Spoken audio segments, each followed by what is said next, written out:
Hello guys, how are you? Welcome back on my channel education hub वे। So guys, आज हम बात करेंगे क्लास 6 चैप्टर 3। तो जैसे कि मैं आपको एक बार फिर से बता देती हूँ, हम यहाँ पर कंप्लीट कर रहे हैं एनसीईआरटी का कंप्लीट कोर्स। यानी अभी साइंस चल रही है हमारी सभी ऑल कंपटीशन एग्ज़ाम के लिए। तो हम 2 चैप्टर ऑलरेडी इसके करा चुके हैं आपको, पहले चैप्टर 1 और 2। तो अगर आपने हमारी वो वीडियो नहीं देखी है तो आप हमारे डिस्क्रिप्शन बॉक्स में जाके वहाँ चेक कर लीजिए, मैंने उसका लिंक वहाँ पे प्रोवाइड कर दिया है। तो आज हम यहाँ पे 3 चैप्टर करने वाले हैं, 3, 4 और 5। तो इस तरीके से 5 चैप्टर कंप्लीट हो जाएंगे। टोटल क्लास 6 की जो साइंस है उसमें टोटल 16 क्वेश्चन है, या 16 चैप्टर हैं, यानी 16 चैप्टर हैं। तो लगभग 2 या 3 वीडियो में पूरी साइंस कंप्लीट कर दूंगी 6 क्लास की। फिर नेक्स्ट हम 7th क्लास की स्टार्ट करेंगे। तो आप हमारे चैनल पर बने रहिए, लाइक शेयर और सब्सक्राइब ज़रूर करिए, जिससे कि आपको समय समय पर नोटिफिकेशन मिल जाए। तो एक समरी है, जो इम्पोर्टेंट पॉइंट होते हैं साइंस के, वो मैं यहाँ पे प्रोवाइड करा रही हूँ आपको किसी नोट्स या किसी भी कंटेंट की, किसी बुक की कोई ज़रूरत नहीं है। केवल आप ये नोट्स पढ़िए, इससे बाहर कुछ भी नहीं आने वाला। चलिए तो स्टार्ट करते हैं without wastage of time on topic. Let's go. तो पहले हम यहाँ बात कर लेते हैं चैप्टर 3 में क्या है, तंतु से वस्त्र तक। यदि मतलब एक जो तंतु, इट मीन्स क्या है, किसकी बात कर रहे हैं यहाँ पे? थ्रेड की बात कर रहे हैं, यानी धागे की, जो उससे क्या बनाए जाते हैं? वस्त्र बनाए जाते हैं, यानी क्लॉथ बनाए जाते हैं। तो इसके बारे में हम देख लेते हैं यहाँ पे। सबसे पहले जो पॉइंट है वो है, कुछ वस्त्रों जैसे सूती, जूट, रेशमी तथा ऊनी के जंतुओं से प्राप्त होते हैं। किसके से प्राप्त होते हैं? पादपों तथा जंतुओं से प्राप्त होते हैं। इन्हें प्राकृतिक तंतु कहते हैं। यानी मतलब ऐसा थ्रेड, ऐसा धागा जिससे कपड़े बनाते हैं, और वो ऐसा धागा होना चाहिए जिसको हमने बनाया नहीं है, ठीक है, नेचुरली है, या चाहे वो एनिमल से मिला हो, चाहे वो हमें प्लांट से मिला हो, तो उनको हम क्या बोलेंगे? प्राकृतिक तंतु बोलेंगे, यानी नेचुरल थ्रेड बोलेंगे। जिसके एग्जाम्पल है नेचुरल थ्रेड में रुई और जूट आ जाता है, जिसको पटसन भी बोलते हैं। ये हमें किससे प्राप्त होते हैं? प्लांट से प्राप्त होते हैं। ऊन और रेशम, ये भी क्या है? नेचुरल है, लेकिन ये किससे प्राप्त होते हैं? जंतुओं से। नेक्स्ट, ऊन खरगोश, याक और ऊँटों के बालों से भी प्राप्त किया जाता है। तो ऊन को आपने सुना ही होगा, खरगोश से भी हमें ऊन मिलती है, याक ये भी एनिमल होता है, ऊँट, इनसे भी हमें ऊन मिलती है। नेक्स्ट पॉइंट है रेशम तंतु। रेशम कीट कोकून से खींचा जाता है। कोकून क्या होता है? जैसे जो सिल्क वॉर्म होता है, तो सिल्क वॉर्म जो फीमेल होती है वो क्या करती है? एग ले करती है। एग ले होने के बाद फिर क्या, एग से क्या बनेगा? लार्वा बनेगा। यानी जैसे कि जो फीमेल है वो क्या करेगी? फीमेल सिल्क वॉर्म ने एग ले किया, और एग के बाद ये क्या बनाएगा? ये बनाएगा लार्वा बनेगा इससे। जब एग हैच होगा तो उसके बाद क्या होगा? यहाँ पर लार्वा बनेगा। लार्वा से फिर क्या बनेगा? कोकून, और या इसको पुपा भी बोलते हैं। कोकून भी कह सकते हैं, पुपा भी कह सकते हैं। तो ये एडल्ट से होने वाला एडल्ट, फिर उसके बाद क्या बनेगा? एडल्ट बनेगा। तो जब जो सिल्क वॉर्म होता है उससे हम क्या निकालते हैं? सिल्क लेते हैं। तो सिल्क लेने के लिए, रेशा लेने के लिए जो प्यूपा होता है उसको क्या करते हैं? जो हॉट वाटर है उसमें इसको डाल देते हैं, जैसे कि इसके अंदर जो सिल्क वॉर्म होता है वो मर जाता है, और जो हमें जो सिल्क है वो वहाँ से प्राप्त हो जाता है। तो ये एडल्ट बनने से पहले का जो प्रोसेस होता है उसको बोलते हैं कोकून या प्यूपा बोलते हैं, जिससे हमें क्या मिलता है? रेशम मिलता है काफ़ी सारा। नेक्स्ट है, रासायनिक पदार्थों से तंतुओं का निर्माण किया जाता है। इन्हें संश्लिष्ट तंतु कहते हैं। संश्लिष्ट का मतलब होता है कि मतलब आर्टिफिशियली इसको बनाया गया है, जैसे कि पॉलिएस्टर, नायलॉन, एक्रिलिक, संश्लिष्ट, ये क्या है? सारे संश्लिष्ट तंतुओं के कुछ उदाहरण है, यानी इसको आर्टिफिशियली बनाया जाता है। उसके बाद नेक्स्ट है पादप तंतु। पादप तंतु यानी प्लांट से प्राप्त होने वाला थ्रेड के बारे में बात करते हैं। तो सबसे पहले हम यहाँ पर रुई, जो कॉटन होती है, ये हमें किससे मिलती है? प्लांट से मिलती है। इसके क्या होते हैं? कपास के पौधे काली मिट्टी और उष्ण जलवायु में उगाए जाते हैं। यानी जहाँ पर काली मिट्टी पाई जाती है, और जहाँ की जो जलवायु है वो कैसी होनी चाहिए? उष्ण होनी चाहिए, यानी गर्म होनी चाहिए। जूट, पाटसन, ये भारत में इसकी खेती वर्षा ऋतु में की जाती है। भारत में पटसन को प्रमुख रूप से पश्चिम बंगाल, बिहार, असम में उगाया जाता है। तो ये पूछ लिया जाता है दरअसल कि मतलब जो जूट है इसको कहाँ पर उगाया जाता है भारत में, तो पश्चिम बंगाल, बिहार, असम में इसको ग्रो कराया जाता है, उगाया जाता है। नेक्स्ट पॉइंट है हमारा पटसन। पटसन मतलब यहाँ पे किसको बोला जा रहा है, यानी जूट को बोला जा रहा है। पटसन कहाँ से मिलता है हमें, पादप यानी प्लांट से मिलता है। फसल को पुष्पन अवस्था में काटते हैं, यानी जब प्लांट पर क्या होते हैं, फूल आने लगते हैं, तो उस कंडीशन में इस प्लांट को क्या करते हैं, काट लेते हैं। और फसल कटाई के पश्चात पादपों के तनों को कुछ दिनों तक जल में डुबो कर रखते हैं, और कुछ दिनों के लिए इसको जल में डुबो के रखेंगे। ऐसा करने पर ऐसा क्यों करते हैं, क्योंकि इसके जो तने हैं वो गल जाते हैं और उन्हें पटसन तंतुओं से हाथों द्वारा पृथक कर लिया जाता है। और उनसे क्या होता है, मतलब जो पटसन है, जूट है, तो उस पर जो भी तंतु है, जो भी थ्रेड लगा होता है, उसको हाथों के द्वारा क्या कर लिया जाता है, अलग कर लिया जाता है, पृथक कर लिया जाता है। नेक्स्ट है सूती धागे की कताई। सूती धागे हमें कैसे मिलते हैं, उसकी कटाई कैसे होती है, हमें कहाँ से प्राप्त होता है। रेशों से धागा बनाने की प्रक्रिया को क्या बोलते हैं, कताई कहते हैं। जो रेशे हमें मिलते हैं उससे हम धागा बनाएंगे, उसको हम क्या बोलेंगे, कताई बोलते हैं। नेक्स्ट पॉइंट है कताई के लिए एक सरल युक्ति अस्ततपुआ का उपयोग किया जाता है, जिसे तकली कहते हैं। यानी तकली एक मशीन होती है जिसे हाथ के द्वारा क्या करते हैं, धागा बनाने की प्रोसेस होती है, यानी हाथ के द्वारा हम लंबा धागा बनाते हैं, जिस अस्ततपुआ यानी हाथ से ये चलाई जाती है, जिसको हम तकली कहते हैं। इसके अलावा क्या होता है, चरखा भी होता है, इसका उपयोग भी हम करते हैं धागा बनाने के लिए, यानी जो सूत कातते जिसको बोलते हैं। तो इसका उपयोग सबसे पहले किसने किया था, गांधी जी ने किया था। स्वतंत्रता आंदोलन के एक पक्ष के रूप में लोकप्रियता प्रदान की थी, यानी सबसे ज़्यादा ये उस समय जब स्वतंत्रता आंदोलन चल रहा था, उस समय सबसे ज़्यादा लोकप्रिय हुआ था। उन्होंने लोगों को हाथ कटे तागों से चुने वस्त्रों, यानी किसकी बात हो रही है यहाँ पर, गांधी जी की बात हो रही है। गांधी जी ने क्या किया था कि अपने हाथों से बने जो वस्त्र होते हैं उनको पहनना है। जो वस्त्र होते थे किसके होते थे, खादी के होते थे, तथा ब्रिटेन की मिलों में बने आयाती कपड़ों का बहिष्कार करना। यानी ब्रिटेन से की जो मिलें होती थी जिसमें कपड़े बनकर आते थे अपने देश में, उसका क्या करना, बहिष्कार करना, यानी इसको त्याग देना। इसके लिए उन्होंने प्रोत्साहित किया था। खादी के प्रचलन को बढ़ावा देने के लिए भारत सरकार ने 1956 में एक संगठन का निर्माण किया, जिसे खादी एवं ग्रामोद्योग आयोग कहते हैं। यानी इसका 1956 में एक संगठन बनाया जिसमें खादी का निर्माण ज़्यादा बढ़ाया गया, ज़्यादा से ज़्यादा, और इसको किसके नाम से जाना गया, ग्रामोद्योग। यानी क्योंकि गाँव में ज़्यादातर इसका उद्योग प्रचलन में हुआ, सबसे ज़्यादा गाँव में ये उद्योग चलाया गया। तांगे से वस्त्र, तांगे, अब जो धागा बन गया अब उससे हम वस्त्र कैसे बनाते हैं। तांगे यानी जो लंबा धागा, एक जैसे कि मानो एक रस्सी बन के तैयार हो गई है, अब हमें क्या करने हैं, उससे वस्त्र बनाने हैं। तांगे से वस्त्र बनाने की कई विधियाँ होती हैं, दो प्रमुख हैं इसमें से, कौन कौन सी, बुनाई और बंधाई। बुनाई में क्या करते हैं, तांगे के दो सेटों को आपस में व्यवस्थित करके वस्त्र बनाने की प्रक्रिया को बुनाई या वीविंग कहते हैं। वस्त्रों की बुनाई करघों पर की जाती है। करघे या तो अस्त प्रचलित होते हैं या विद्युत प्रचलित होते हैं। करघे जैसे कि मान लो बुनाई, जैसे स्वेटर वगैरह बनाते हैं तो उसमें दो सिलाई होती है, ठीक है, इस तरीके से। या तो ये हाथ से हम चला सकते हैं या कुछ ऐसा प्रोसेस होता है जो क्या होता है, विद्युत से, लाइट के द्वारा ये चलती है।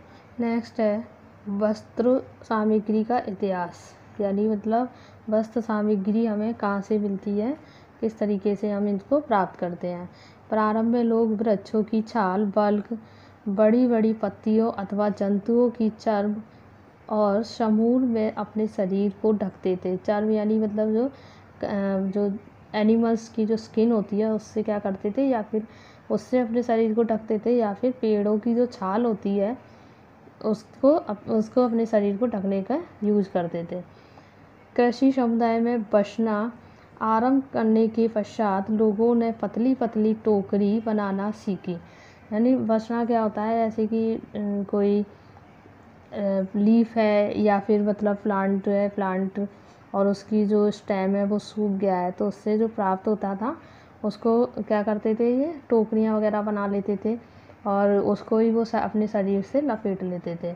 लताओं जंतुओं की ऊन अथवा बालों को आपस में ऐंठन देकर लंबी लड़ियाँ बनाई, इनको बुनकर वस्त्र तैयार किए। उसके बाद फिर क्या किया उन्होंने, यानी ये क्या एक हिस्ट्री है कि कैसे अब वस्त्र बनना स्टार्ट हुए। सबसे पहले क्या हुआ करता था कि पेड़ों की केवल छाल वगैरह का यूज़ होता था, छाल या पत्ती वगैरह को, और जो भी एनिमल्स थे उनकी स्किन को यूज़ करा करते थे अपने शरीर को ढकने के लिए।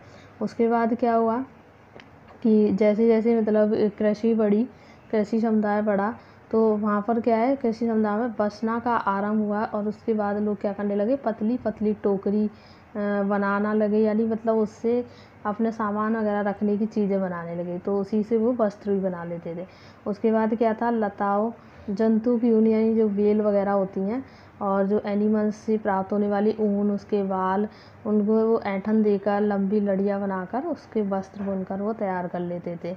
जैसे जो जूट वगैरह से बोरियाँ जो बनाना सीखी है इस तरीके से। तो उसके बाद क्या हुआ, पूर्व में भारतवासी रुई से बने वस्त्र पहनने लगे। फिर बाद में क्या हुआ, कॉटन की इन्होंने खेती की, रुई की खेती की और रुई से वस्त्र बनाने लगे, जो गंगा नदी के निकटवर्ती क्षेत्रों में उगाई जाती थी। तो पानी वानी का इतना देने की ज़रूरत नहीं होती थी, तो गंगा नदी में जो आसपास के जो क्षेत्र होते थे वहाँ पर आसानी से उसको ग्रो करा लिया जाता था और उसी के वस्त्र बना के तैयार कर लिए जाते थे।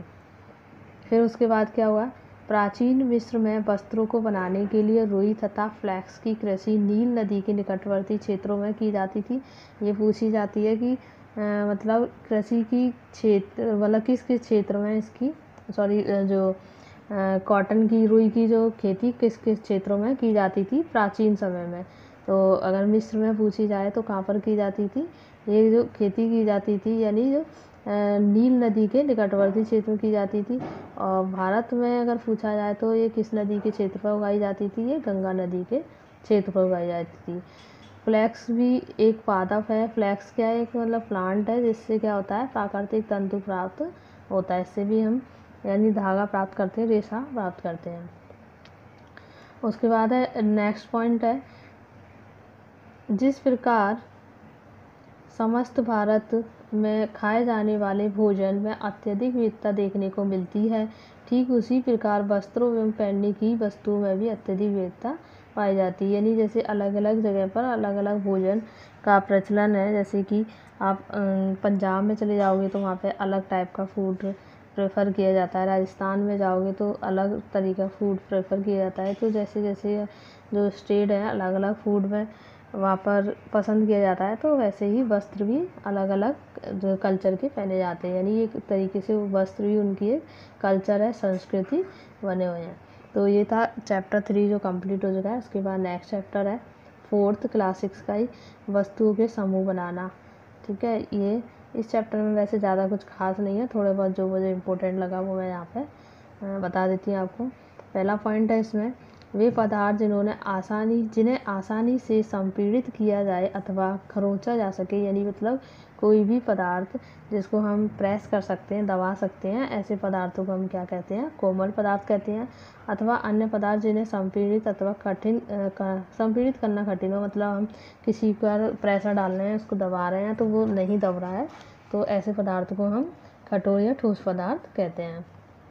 जैसे कि कॉटन, रुई और स्पंज क्या है, कोमल पदार्थ के उदाहरण है, और लकड़ी किसका है, कठोर पदार्थ का उदाहरण है। जो पदार्थ जल में पूर्णतः घुल या विलीन हो जाते हैं, ऐसे पदार्थों को क्या कहते हैं, विलय कहते हैं। ठीक है, विलय और अविलय पदार्थ होते हैं, तो जो जल में पूरी तरीके से मिल जाए उसको हम विलय पदार्थ कहते हैं। जैसे कि जल में अगर दूध को डाला जाए तो वो पूरी तरीके से मिल जाएगा, यानी उसमें विलीन हो जाएगा, उसको आप अलग नहीं कर पाओगे जल और मिल्क को, वाटर और मिल्क को, तो ऐसे पदार्थ को हम विलय पदार्थ कहेंगे। अगर जल में हमने ऑयल को डाला है तो ऑयल की जो ड्रॉप्स है, बूंदें हैं, वो ऊपर फ्लोट करती रहती हैं, ना कि उसमें मिलती है, तो ऐसे पदार्थों को हम क्या बोलेंगे, अविलय पदार्थ बोलेंगे। जो पदार्थ जल के साथ मिश्रित नहीं होते तथा जल में लुप्त नहीं होते वे अविलेय पदार्थ कहलाते हैं। यानी जैसे मैंने आपको बताया कि ऐसे पदार्थ जो जल में मिलेंगे नहीं, उन पदार्थों को हम क्या बोलेंगे, अविलेय पदार्थ कहेंगे। जैसे कि वाटर में अगर हम ऑयल को डालते हैं तो ऑयल अलग दिखेगा और वाटर अलग दिखेगा। नेक्स्ट है उन पदार्थों अथवा सामग्री जिनसे होकर वस्तुओं को देखा जा सकता है उन्हें पारदर्शी कहते हैं, जैसे कांच, जल, वायु आदि। यानी ऐसी चीज़ें जिसके आर पार हम देख लेते हैं, दोनों तरफ देख सकते हैं, उनको क्या बोलते हैं, पारदर्शी वस्तुएं बोलते हैं। जैसे कि मतलब अगर आप साफ पानी में कोई चीज़ डली है तो वो आप क्लियर देख पाओगे। और दूसरा, विंडो, कांच की अगर विंडोज़ के आर पार आप देख पाते हो। और दूसरा, जैसे कि आपके आसपास जहाँ पर हो वहाँ पर वायु प्रेजेंट होती है, लेकिन वायु के आसपास भी आप देख पा रहे हो, तो ऐसी वस्तु को हम क्या बोलेंगे, पारदर्शी वस्तुएं बोलेंगे। नेक्स्ट पॉइंट है उन पदार्थों अथवा सामग्रियों जिनसे होकर आप वस्तु को नहीं देख सकते उन पदार्थों को अपारदर्शी कहते हैं, जैसे लकड़ी, लोहा, गत्ता आदि। तो सेम उसी के अपोजिट है। पारदर्शी में हम दोनों के आर पार देख पाते हैं, लेकिन अपारदर्शी में हम दोनों के आर पार नहीं देख पाते हैं। उन पदार्थों अथवा सामग्री जिनसे होकर हम वस्तु को नहीं देखते वो कौन कौन से हैं, लोहा है, लकड़ी है, लोहा है, गत्ता है। इनके आर पार देखोगे आपको दिखाई नहीं देगा, तो अपारदर्शी वस्तु कहलाएंगी। नेक्स्ट पॉइंट है ऐसे पदार्थ जिससे होकर वस्तुओं को देख तो सकते हैं परंतु स्पष्ट नहीं देखा जा सकता, उन्हें पारभासी कहते हैं। पारभासी जैसे तेल लगा हुआ पेपर। अब आप जैसे कि आप देखोगे, कोई पेपर ले लीजिए अपनी नोटबुक का और उस पर ऑयल लगा लीजिए, फिर आगे हुए पेपर के आर पार देखने की कोशिश करोगे तो देखने में वो क्या दिखेगा कि ये पारदर्शी है, ट्रांसपेरेंट है, हम देख सकते हैं, लेकिन आप उस पर कोई भी क्लियर चीज़ नहीं देख सकते। तो ऐसी वस्तु को हम क्या कहते हैं, क्या कहेंगे, उसको पारभासी बोलेंगे। लेकिन वो देखने में कैसा लगेगा, लुक लाइक वो ट्रांसपेरेंट लगेगा, लेकिन उसमें आर पार क्लियरली दिखाई नहीं देगा, इसलिए इसको पारभासी कहते हैं। नेक्स्ट चैप्टर है हमारा चैप्टर नंबर 5, पदार्थों का पृथक्करण। पृथक्करण इट मीन्स यानी उनको सेपरेट करना, अलग अलग करना, कि हमें पदार्थों किस तरीके से सेपरेट करना चाहिए, अलग अलग करना चाहिए, और पदार्थों को हमें पृथक क्यों करना चाहिए। जैसे मार्केट से हम चावल लेके आते हैं, राइस लेकर आते हैं, तो उसमें कुछ अनवांटेड चीज़ें भी होती हैं, जैसे कंकड़ पत्थर होते हैं, तो इसलिए उनको हमें अलग करना होता है, क्योंकि वो हमारे यूज़ में नहीं होती, यूज़लेस होती हैं। तो वही चीज़ हम यहाँ पर देखेंगे कि पदार्थों को हम पृथक यानी सेपरेट कैसे करते हैं और क्यों करते हैं।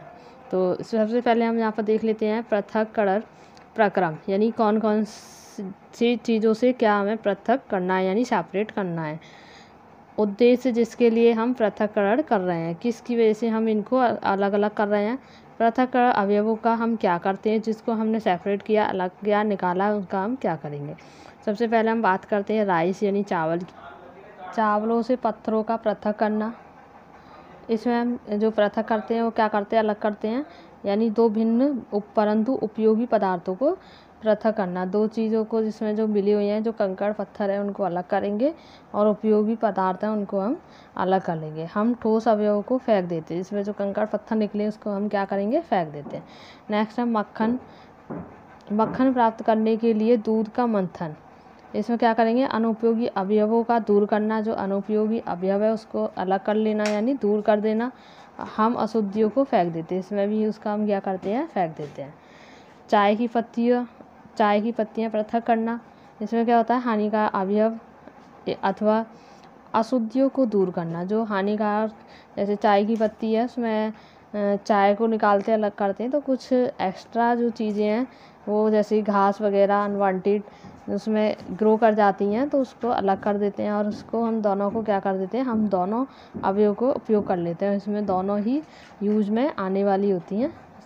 पृथक किए जाने वाले पदार्थों के कणों का आमाप अथवा द्रव्य भिन्न हो सकते हैं। ये पदार्थ की 3 अवस्थाओं जैसे ठोस, द्रव, गैस में से कोई भी हो सकते हैं। यानी जो भी चीज़ें हैं, जो भी हम पदार्थों को हम पृथक कर रहे हैं, सेपरेट कर रहे हैं, वो किसी भी अवस्था में हो सकते हैं। ठोस भी हो सकते हैं, द्रव भी हो सकते हैं और गैस भी हो सकते हैं। तो इसलिए पृथक्करण की विधियां हैं कुछ जिसके थ्रू हम क्या करते हैं, इनको अलग करते हैं, पदार्थों को सेपरेट करते हैं। तो वो हम यहाँ देख लेते हैं कि कौन कौन सी विधियां हैं जिसके थ्रू हम क्या करते हैं, पदार्थों को अलग अलग यानी सेपरेट करने का काम करते हैं।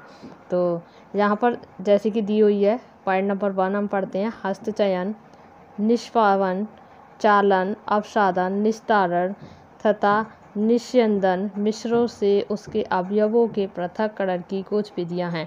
ये सारी विधियां हैं। हस्तचयन यानी हाथों के थ्रू हम किसी भी चीज़ को क्या कर रहे हैं, अलग कर रहे हैं, सेपरेट कर रहे हैं, पृथक कर रहे हैं।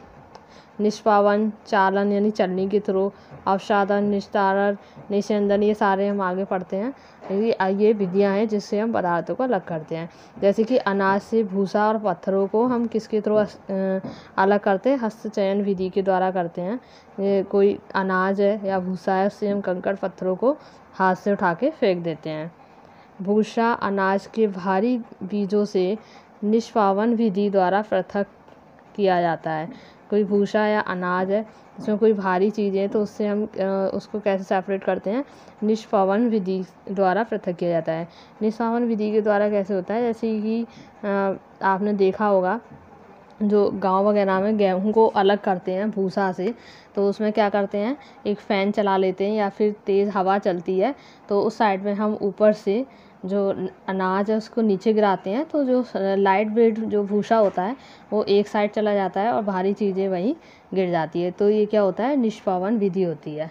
नेक्स्ट पॉइंट है, किसी मिश्रण के कणों की आमाप में अंतर का उपयोग चालन तथा निस्यंदन प्रक्रिया द्वारा पृथक किया जाता है। इसमें क्या करते हैं, यानी चलनी से छानते हैं। चालन का क्या मतलब होता है, किसी चलनी वगैरह से उसको छानना, ठीक है। और निस्यंदन प्रक्रिया द्वारा पृथक किया जाता है, अलग किया जाता है।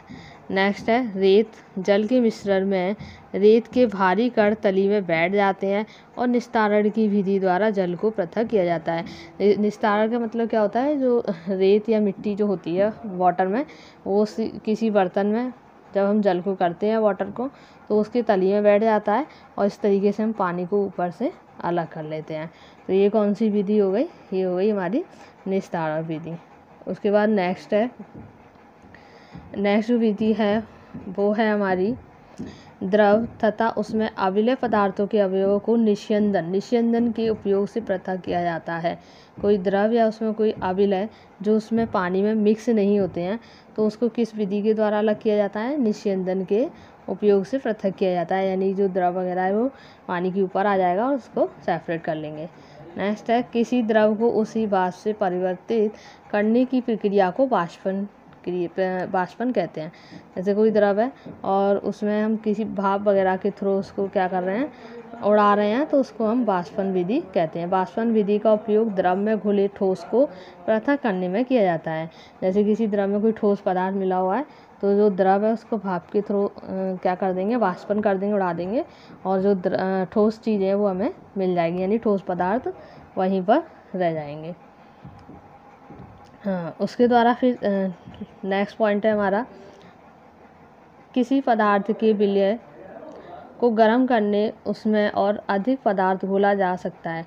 किसी पदार्थ के विलयन को गर्म करने पर उसमें और अधिक पदार्थ घोला जा सकता है। अगर हम किसी पदार्थ को क्या करते हैं, कोई पदार्थ है उसके विलयन को हम गर्म करेंगे तो उसमें और भी पदार्थों को हम उसमें मिक्स कर सकते हैं, घोल सकते हैं। जल विलय पदार्थों की विभिन्न मात्राएं घोलता है।